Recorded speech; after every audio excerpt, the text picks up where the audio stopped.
So ఈ movie విషయానికి వస్తే, దేవా అయిన రజనీకాంత్ ఒక ఊర్లో మ్యాన్షన్ హౌస్ రన్ చేస్తాడు. అయితే తన క్లోజ్ ఫ్రెండ్ అయిన సత్యరాజ్ని ఎవరో చంపారని తెలుసుకుని తను ఎలా చనిపోయాడు, తన చావు కారణం ఎవరు అనేది ఫస్ట్ ఆఫ్ అయితే ఎంగేజింగ్ అండ్ థ్రిల్లింగ్ అయితే రన్ అవుతుంది. సో దాని భాగంగానే సైమన్ అయిన నాగార్జున అండ్ తన కింద ఉన్న దయాల్ క్యారెక్టర్, షోబు షబీర్ క్యారెక్టర్ అయితే ఇంట్రడ్యూస్ అవుతాయి. శృతి హాసన్ సత్యరాజ్ కూతురు. ఈ మూవీ విషయానికి వస్తే, టీజర్ లో చూపించిన వాచ్ ఫైటింగ్ ఏదైతే ఉందో అదైతే ఈ మూవీలో లేదు first of all.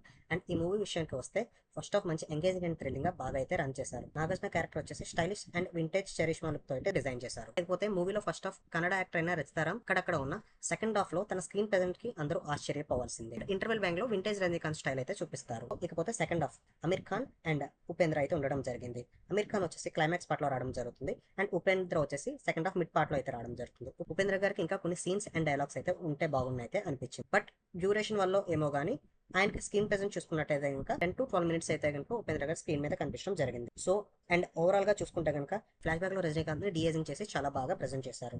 And second half లో వచ్చే కొన్ని ట్విస్ట్ అయితే అవసరం అని చెప్పి చెప్పాలి. టెక్నికల్ ప్రొడక్షన్ వాల్యూస్ వస్తే కనుక విజువల్స్ చాలా బాగా చూపించారు. And Anirudh performs as usual.